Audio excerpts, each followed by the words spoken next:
Israel has repeatedly warned it would launch military action of its own if Iraqi troops entered Jordan, which lies between Iraq and Israel. Martha Teichner of CBS reports on how the Israelis are preparing for such an event. Israel today successfully test-fired its new U.S.-funded Arrow missile, being developed in part to counter Iraq's missile arsenal.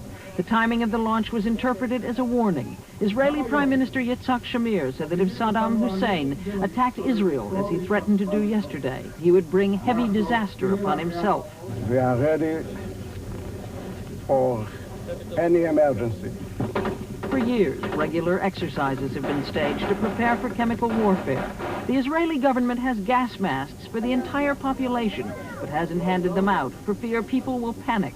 But today in Tel Aviv, they were buying gas masks at $100 apiece. I'm afraid of the war, of the gas war. For Israel, the worst-case scenario would be a simultaneous Iraqi missile and air attack, including chemical weapons, aimed at heavily populated areas.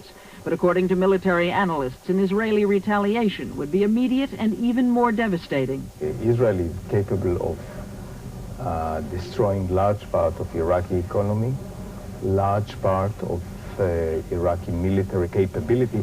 Iraqi army can make Israeli lose hundreds and maybe thousands of people. That's all. But any aggressor would have to penetrate Israel's security and defense forces first. Iraq's planes would have to cross hundreds of miles of desert without being detected.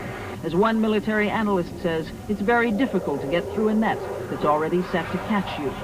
As Israelis see it, Saddam Hussein is trying to drag them into the conflict in order to convince other Arab states to reconsider their condemnation and to join Iraq against a common enemy.